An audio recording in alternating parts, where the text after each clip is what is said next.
This is the Inspection Pros Podcast, where we break down everything you need to know to grow a successful home inspection company. Join host Jake as we get insider knowledge from the industry's best on how to take your business to the next level. Welcome back to the Inspection Pros Podcast. Today, I'm very happy to invite back and have back today Glennen Quyn of CalPro Inspections. Last time we had Glennen and Andrea on, and they gave us such a fantastic episode where we heard all about CalPro Inspections, what they've been doing to grow. And I'm happy to have you back on today, Glennen, to talk about the big leaps you've made since the last time we had you on. And we heard your story and your goals, and I'm interested to hear how everything ended up this year. Yeah, brother. Hey, good to see you too, man. And thank you so much for having me back. I'm surprised. I'll be invited back to a podcast. No, it's really cool to be back, man. Yeah. So last year we killed it. Super excited for this year. I know times are a little trying right now for some people, and we're definitely blessed that it hasn't affected us that much. Constantly finding ways to pivot and, go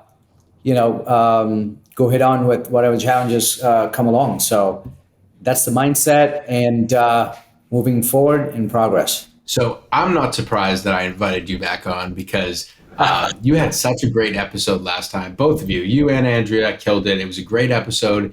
And that episode was a beloved episode. I know that a lot of people really appreciated that episode. And so I'm really excited to hear since then, because we heard your story, how you guys started, what services you were adding and all that. And I know that with that comes a lot of great growth. And as we were talking before the show, I realized it also comes with a lot of headaches as well. So I guess the first thing I want to get into is, what are some of the biggest changes you have made since we last spoke? And then we'll talk about the effects that had and the headaches. Yeah, so I think one big change for us was to transition into a better software system that actually will fit in with what we want to do in the future.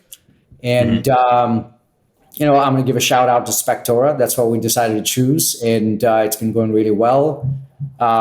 It's on that level of technology, and we're in a place of technology. The future is that. So, we had to lean more towards technology, based on where we want to go in the future. So we want to kind of be a little bit more proactive, start thinking about how technology is going to affect our system that we're going to need, a year from now, things like that. So switching over to, as an inspection owner, you understand the challenge to switch from one system to another, especially when you're used to a really old system that's not savvy. And now, the retraining of inspectors, the timing, especially when you have 20, 30 inspectors, right? So that was a big change for us. We had planned it for an entire year, and it was a goal, and we, achieved that goal. We also took a close look at our credit card processing systems. When we're paying $8,000 for the whole year versus $120,000 for the whole year, I think we should have made a decision maybe a few years back about looking into systems like this. So we were able to switch from paying $120,000 to pair payments. So thank you for onboarding us, and it's been going really well so far. So we're hoping to save $120,000 this year. So far, zero customer complaints. So that was a big thing for us because we want to try and make everything competitive for our customers, but it works out really well, especially in days like this with inflation and costs being so high. So, it's nice that we get that opportunity to save some money in areas. So that's a big change for us. Then, of course, a bit of mindset changing. Obviously, as companies, we grow rapidly, and the companies who do have a growth mindset, you tend to grow rapidly. And if you're in that place, you're constantly focused on growth. But with that comes, I would say, responsibility of being prepared for your next stage of growth, right? Because growth can come quickly and it can go away quickly as well. So you may come to a point of growth, and you want to be aware of those ceilings, and you want to be proactive and avoid those ceilings. So that's why we really believe in practice, like forward thinking, and having a bigger vision and seeing the future more clearly. That way we can make decisions today that's going to have a huge impact a year from now, and we're ready for it, and we're not going to hit that ceiling. So we're constantly keeping an eye out and always evaluating everything that we have and try to find gaps and see where we can improve, so we're better positioned, I would say. So I think those three are probably the big three things that is going to help us, that brought us to where we were end of last year, and what's going to move us forward. I think happy to talk about a few other things that's in the works. So one of the things I want to do is just give people the perspective here. If you want to go back to the episode that Andrea and Glennen were both on called Journey to Growth, is if you're searching in our podcast directory, it's Journey to Growth. And last time they came on, we heard a lot about their goals and some things that were in motion. And if you check that episode out, what you'll really start to understand is that with these changes, they were doing them while undergoing rapid growth. So just to give everyone the right perspective and visual in their mind, can you share a little bit about what your goals were and then what your growth was this year, so that everyone can understand, how much you were growing while undergoing these changes, which is a big undertaking, absolutely a big undertaking. Yeah, absolutely. So I'll just leave this at a revenue-based growth. Okay. There are other things that we did, but we'll leave it at revenue growth. So beginning of last year, we made a goal of, I came up with the goal, right? But for this year as a team, we came up. So let's just go back to that. I came up with a goal of $6 million. And about mid-year, we had a really good meeting, and, everybody gets pumped up, and we're like really tracking and, making sure that we're hitting our milestones and keeping a scoreboard. I think that mid-year conversation really gave it a boost. It was more of a really, hey, let's look into 5 years and do things that would get us to 5 years this year. We hit it hard, lots of challenges, but we closed the year at 5.3 million. And man, I'll tell you, I am not disappointed. Our team really killed it. We had our issues, but end of the day, everybody did their part and worked hard. And here's the cool thing, man. Before I came up with the 6 million, 5 was actually my limit. And I'm always like, what you tell your mind is what the result is going to be. So I'm like, I'm just gonna trial this out. And I'm like, let's just go for 6. So I told my entire team 6. So we closed at 5.3. So in my mind, we're like, hey, we're over our goal. Because, if you set at 5 million, you're probably gonna end up closing at 4.6, right? Absolutely. So that was great. So we're really happy with everything that we did, and hitting our goals, and learned a lot during the process, which is definitely going to set us up really well for this coming year. Well, first off, congratulations. That's amazing. I remember last time you were on the show, we definitely talked goals, and just to have you come on and talk about just killing it this year is so awesome to hear. We love that. And thank you for coming on to share this. This is all fantastic information. But one of the things I really want to get into here is that mindset of the goal setting. We've had people come on this podcast before and say that you're only limiting yourself in a lot of these goals and things like that. And then I believe at one of the IEB events, it was Dirk, I heard, I'm paraphrasing here. I think he said something along the lines of, you're doing yourself a disservice if you set a low and achievable goal.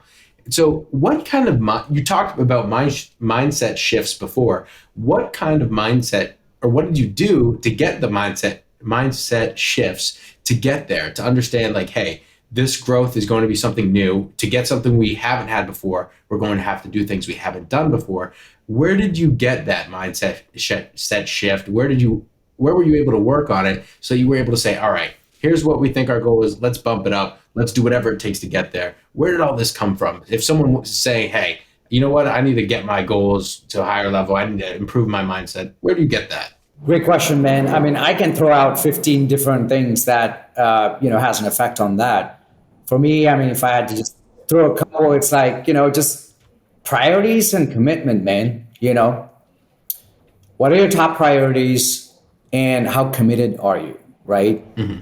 No, I 100% say, yes, you need to make goals, because you earlier said that, I don't want to set goals because I don't want other things coming in the way and missing those. I mean, hey, I'm married. I'm not going to say, hey, I don't want to commit to my wife completely because I don't want other opportunities to come along and miss those, right? No. Yeah. Priorities and commitment. Your priority is to freaking figure out what you really want and you commit to it. Okay. So if you don't have that clear in your mind, then you're always going to think like, why would I set goals? Goals it's going to hold you committed. It's like you're going to say you're going to do something and you need to do it. That's the importance of goals. So, I mean, there's different ways of me looking at it. I mean, in the past, I think I set small goals and, it happened to come around. But now I'm very serious about goals. Like if I really want something, you have to make a goal for it. And you have to track it. You got to commit to it, right? I mean, I'm like that with my health. I commit to eating. My goal is to, when I wake up, I want to feel great. Okay. With that comes all other benefits. But then, of course, I have to commit to eating properly. When I'm, stressed out, go home, first thing I want to do is have a drink. But hey, I'm like, where's my priorities? What am I committed to? Then you always have that goal. It's just a print that you put on your mind that, hey, focus on this. More you focus on it, the more chances you have of actually achieving that. So what is your priority and do you want to achieve it? Then set goals and commit to it. How hard was it to really nail down that vision? Because I'm sure for a lot of people, you can say, hey, you got to nail down this vision and set the goals and go for it. But was it hard for you to find out what that vision was at first? Like you even changed your goal from 5 million to 6 million. Like, was that hard to say, this is what I really want? Did you have to sit through it and think about it in a certain way? Or is there any advice you could give to someone to really honing in on that vision? All right. My answer is definitely not. Is it difficult? No, absolutely not. I really think that more challenges you take, more you keep telling yourself you can do bigger things and you can achieve things, and you continue to do that, making that decision gets way easier.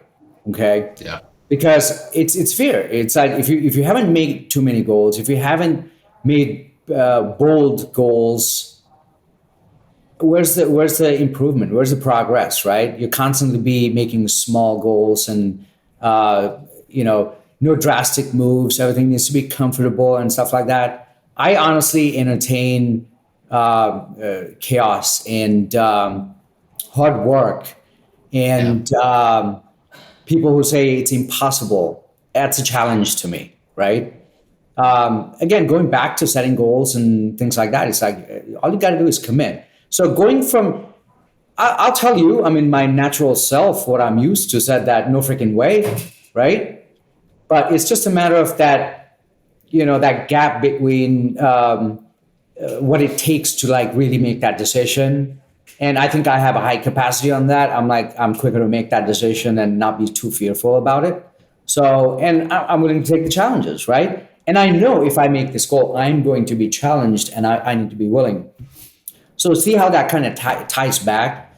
It's like if you're a person who's not willing to take challenges, you're always going to make small goals. You're going to make small moves and things like that because you don't want that challenge, right? So be open to those challenges, be open to failure, just do things that put you in an uncomfortable zone. Learning comes with that. And, awesome things kind of present themselves after that. You see things in a different viewpoint. Yeah, absolutely. And so my next question for you is, we talk a lot about resources in this podcast to help you attain that growth, whether it's books, podcasts, mentors, all that. We talk a lot about masterminds as well. And I know that you're involved in IEB. Could you speak to IEB and that's their effect and that mastermind group effect in being able to help you achieve your goals and really help you with the mindset it took to even achieve those goals? It all started with a mindset shift, right? I mean, as long as I own my business, I'm always going to remember this moment. Like, it was a massive, massive shift from where we were not even as a company, as just a person. Like, just to have that, hearing something and it's a light switch come on and things totally go in a very positive direction. So I got that from IEB about 3 years ago, right? During their RGT. So whoever's not an IEB member and you're in the home inspection in that world of things, I would highly recommend giving them a try. At least do some research on them, have a conversation with one of their coaches. Dirk and Greg, amazing people. They're brought IEB to an amazing place where it is today. And yeah, man, it's a continuous thing, right? I mean, that gave me kind of like a foundational way of thinking. But then we always have these events, like we're going to Unite, which is one of their largest events, and I'm super excited for it. It's in 2 weeks. Anybody out there who's listening, I would highly recommend coming to this. I get to go there. I get to be a part of it. I get to hear people's stories, and then I get to be with like 300 similar minded people in the same industry. Relationships and real life stories is what's going to make a mind change, right? Because, and you got to be around different people with different opinions. You have to be around people with similarities. It's a healthy balance, right? So we get these opportunities with IEB to go to these events, and we have a weekly mastermind with like really high-end guys. We have different levels. So that way you're like talking with the guys who have similar sized companies and similar sized goals and stuff. Hey, I'm a big believer of like, hey, you can do it with more people and do it better than, hey, I can do it all by myself and be great. No. And also it's a place of sharing, man. I mean, you talk to IEB guys and they're talking the same language. They're not out there just like, oh, I want to grow. This is all for me. But it's a very caring and nurturing community who cares about other people too. So a big shout out to IEB. Thanks for bringing that up, man. Absolutely. We have had Dirk on this podcast. We've had Mark on this podcast. We're doing a series with Mark. So please go check out those episodes. You'll learn a lot. And if you like what you hear in those episodes, like Glennen said, come down to Texas. I believe it's at the Woodlands Resort. Beautiful resort, but even more beautiful people. This is a really fantastic group of people, and even vendors, because you can go down to one of these events, meet some people, learn a lot of fantastic things and really grow your business. But at the same time, you can also meet vendors that you didn't even know existed that can help you grow your business. We met Glennen at Pair Payments, met Glennen and Andrea at one of the last IEBs, and we were able to help them find a bunch of money that was left on the table with payment processing, and I'm sure that helped you grow as well. Yeah, absolutely. Hey, absolutely, man. Good stuff there. I want to throw another shout out to Rob and Kat Lemoyne. Okay. Oh yeah. I'm sure quite a few of you out there know Rob and Kat Lemoyne. They become he's my best friend now. And we have done a lot of masterminding, us together, just growing our businesses, growing our mindsets in life. And we've done a lot of things. Craziest thing is I met Rob about 6-7 years ago at an event. It's like randomly I run into this guy and we end up having a drink. It literally, that relationship has a huge, huge effect on where we are today, personally and professionally. So that's why, go out there, guys. Go to these events. Go out of the way to talk to people, whether they're, a smaller company than you or a larger company than you. Be around people who are supportive. And that's the thing, man. If you're a tight community, you can do like crazy stuff. So go to these events, whether it's IEB or Inanachi or whatever else, build those relationships and make those meaningful relationships. See how you can benefit from those relationships and see how you can contribute back, so. Absolutely. So we need to take a moment to hear a word from our sponsor, Pair Payments, but we'll be right back. The home inspection industry is highly competitive, and you need an edge to stay on top. You certainly can't afford to give profit away for no reason.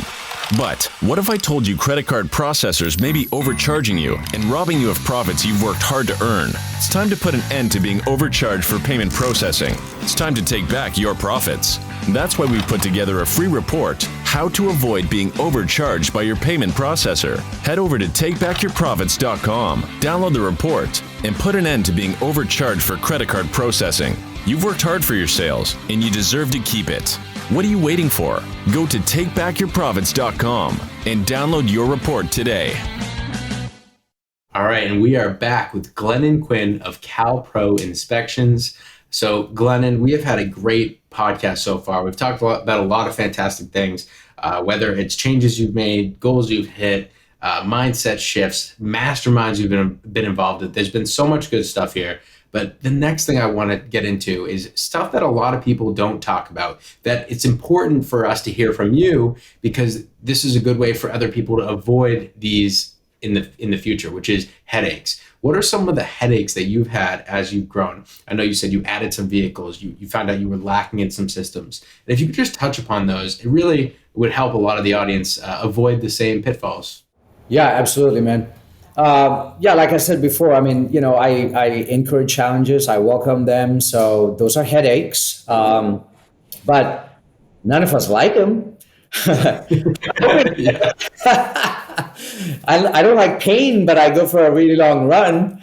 It is what it is. But that's the thing, man. Challenges are good. It kind of, every challenge doesn't have to be solved. Sometimes the problem is the solution. I just heard this on Down to Earth on Netflix. Great show. Watch it. All right. Problems can be the solution. So you have to, when problems come or challenges come, just stop a little bit and find out, like, hey, what caused this? Do we fix it? Do we leave it alone? All right.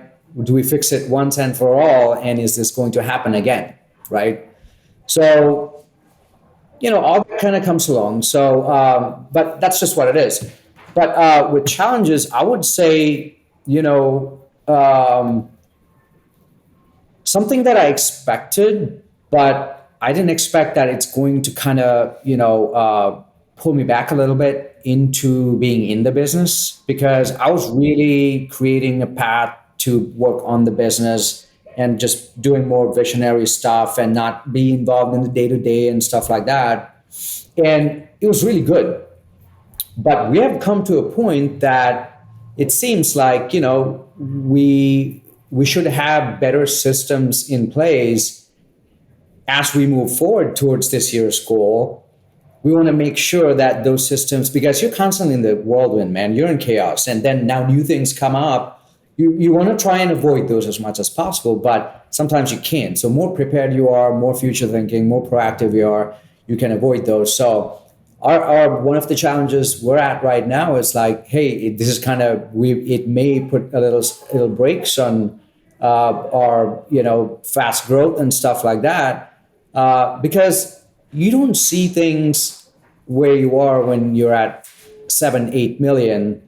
We have done like million plus or a couple $1 million in the last quarter. And, now we're a $7-8 million company.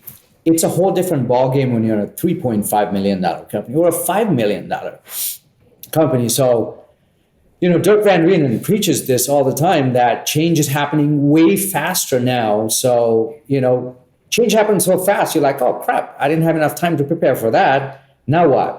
Usually when you get off guarded like that, usually you tend to slow down on your process, right? So it's happening to me. Personally, it's slowing me down from working on the business, vision creating, and, thinking about other opportunities and things like that. It costs to, make a pause and like really look at like, okay, what systems do we have? Are they working at the max capacity, max efficiency? Is this thing moving the needle for our company? Just kind of reevaluate what we have and see what's working, see what's not working, and improve everything that's working better. Or just be in the know and be like, hey, I'm doing this because it's necessary at this point for us to keep moving to the next step. So it's just kind of like a prerequisite right now. So to me, I mean, it's necessary. What I didn't see was like, oh, I think I can continue on and not have to like slow down and look back. But this is going to prepare me for my next challenge, right? So I'm glad it came. So now I'm seeing that, hey, I need to spend a little bit more money, a little bit more time in the business, just working with my leadership, like getting really clear and looking at things like, are we doing things at a high level that really moves the needle for us? If not, where do we need improvement and things like that? So I wouldn't call it a headache, but I would rather be in like Costa Rica or something than, having to like do the day-to-day stuff. But it's what it is, it's just part of it, and it's a part of the journey, I would say, right? So that's one. And then another challenge is vehicles, man. We made a really big move to, structure our company to where, a potential future team member can look at it and say like, wow, I get a car with the job. I get medical. I get retirement benefits, and I get paid vacation and all these things. So we decided like, you know what, as part of that whole package, this is the company we want to be.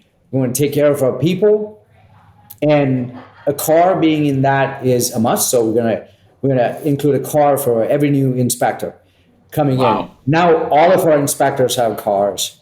Now we're running into like maintenance stuff and speeding and because the thing is, it's like sometimes it gets to a point that catches you. It's like, dude, you need to stop now because you need to change gears here.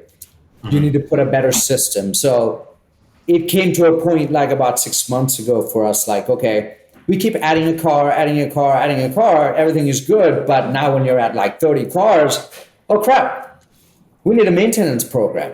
We need like more systemized stuff, because trust me, if you don't have that, one of your guys can just be ignorant driving if you don't have proper systems in place with a tracker and mileage, regulation and stuff like that. I mean, they can kill someone, I mean, obviously I don't want to see that, but, having that come back on our company as our brand is big. If, we don't want this coming as a negative effect on us. So do everybody a favor, and, you have to have proper systems. So it is a headache. It is a challenge that we're at this point now that, we had to, about 3 months ago, we're like, we need to do something. So then we implemented trackers, we did gas cards. So we did a whole massive improvement on our infrastructure, I would say. Lots of money, lots of time, new systems, more scalable, more in control. But, getting those trackers, I mean, if you're an employee and you got this car and you're like allowed to drive wherever, and now you're like, hey, we're going to have a tracker. You can drive from home to work, and that's it. I mean, we're getting like, speeding at 85. As soon as we put these trackers in, we just thought like, oh my gosh, if we didn't do this for the next 6 months, something catastrophic would have happened, right? Now we're seeing like, people don't like it. They didn't like it, but now we're like getting to that end of the tunnel period. And, people are driving on the weekends. They're driving at 9 at night, and, they're in a company vehicle. They can have a passenger in the front seat. If they get in an accident, it could come back on the company too, right? But end of the day, it's all about accountability. You have to be accountable, and you have to hold people accountable. So that's a challenge that it's a blessing in disguise that came. That's good. We knew it was going to come. It's just a matter of like, okay, how far are you going to shove it under the rug? So that's what I'm talking about. Hopefully, if you're a company that's considering vehicles, get this process implemented right off the bat. I mean, for me, it was just, I'm a handshake type of guy. I just trust everybody, right? But it comes to a point that you're responsible for 60 to 70 people, and not having proper systems in place is a disservice to everybody. So that was a huge challenge, but we have overcome it, and we're moving in the right direction. So that was one. And then we didn't have a great HR division, so that came to a challenging position as we went from 20 people, 30 to 50 to 60, and now close to 70. I mean, those are things that you need to, we have never done this before. I mean, we're technicians. Now we're trying to put a businessman hat and do this stuff. But to everyone, especially if you're like a growth-minded, you're gonna just keep crushing it and keep going. I mean, I think these are great things you need to think of and implement as soon as possible. Because when we're in the world when stuff just goes right by you and you don't even see it, so be alert, be prepared, and set yourself up right. But then again, you learn from your mistakes. I mean, we can't be perfect. I'm not saying that we need to have everything perfect. I'm just not that type of person. But try to get close to perfect as possible. And I love that, because you're right. I mean, you can't prepare for everything. And we actually, on our other podcast for the pressure washing industry, Under Pressure, we had someone who had to actually cancel a podcast recording and then come on a couple of days later because one of their drivers had gotten a DUI. And he shared this story on the podcast and how he handled it. And it was a great story for other companies. He was basically saying, hey, this is how I'd recommend handling it. And one of the lessons I got out of it was exactly what you're talking about control. As you're growing, you kind of have to be okay with losing control. Was that something that was hard for you, and saying, hey, I'm going to grow, and I know I'm growing already, so I know as I grow more, there are going to be things out of my control. There are going to be systems that need to grow to catch up, or that we need to build to catch up. How were you able to get into the mindset where you were okay with that? Where you're okay with giving up the control and knowing that there's going to be some uncertainty and some liability? Yeah, absolutely. Great question. I kind of want to say that I'm not a very controlled person, but then whenever I feel like I don't have control, I feel like, hey, I don't have control. So, but I totally see both sides, though. I mean, you don't want to be super out of the picture, and you don't want to be too much in the face, right? If you can find that balance that works out in both ways, I think that's like the better medium to be in. So honestly, I've always been like that. I see both sides. I like to see both sides. Even as an inspector, I never, when I was by myself, I never thought that, if I don't want to let go of the control, that I'm the best inspector and nobody else can do it as good as I do. I never had that. Mm-hmm. But it was more of a not knowing how to, right? But I never had that control issue. But at the same time, I'm constantly working to a point where I can feel like I have control, but not really be in the face and really control it, right?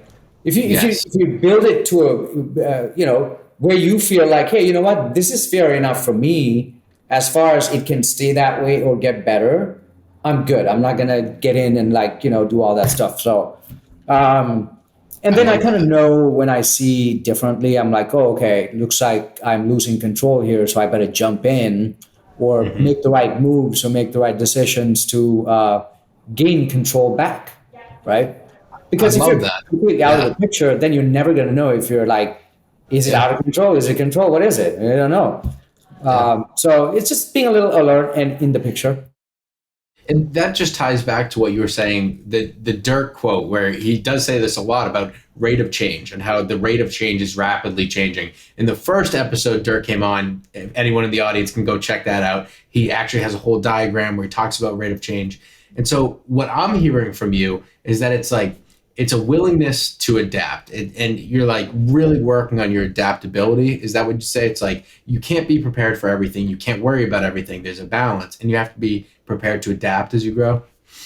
Oh, I think you nailed it, man. That's exactly right. For sure. I mean, that's what life is about. I think, you have to adapt to different environments. I mean, if you're in one environment and you get comfortable in it, I don't see the joy or like a purposeful life in it. And this goes with everything, right? Everything.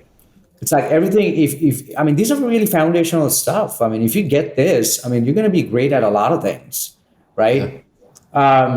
It's about being open to adaptation. I mean, just welcome change. Like I said before, welcome those challenges, man. You don't want to constantly adapt to one thing and like, oh, okay, I'm good here, and you're vulnerable then, right? So that's absolutely right. You have to be kind of open to things and take it on, whatever comes. Yeah, I think that's so important, and thank you for mentioning that.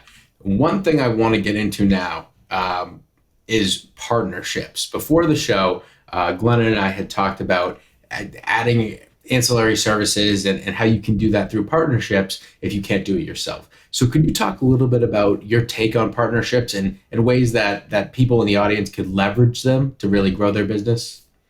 Absolutely. So the way I look at it, well, it took me a little bit of time. I didn't think about this. I didn't think this way, 3 years ago, because, partnerships. Whenever you hear partnerships in business, there's always a warning sign, right? Someone's going to say like, "Oh, that's just you don't want to get in business with friends and family or someone, whatever." But that's definitely how I thought too, because I have had partnerships before and it didn't work out that well. But then anyway, it's about creating opportunities, and you can decide when they presented themselves, hey, whether I'm going to take this or not. So I'm always like, hey, I want to be prepared for like any opportunity. So how can I create that for myself? I mean, again, being out with other business owners, okay, and understanding them, getting to know them better, being out and see what other companies are talking about, right?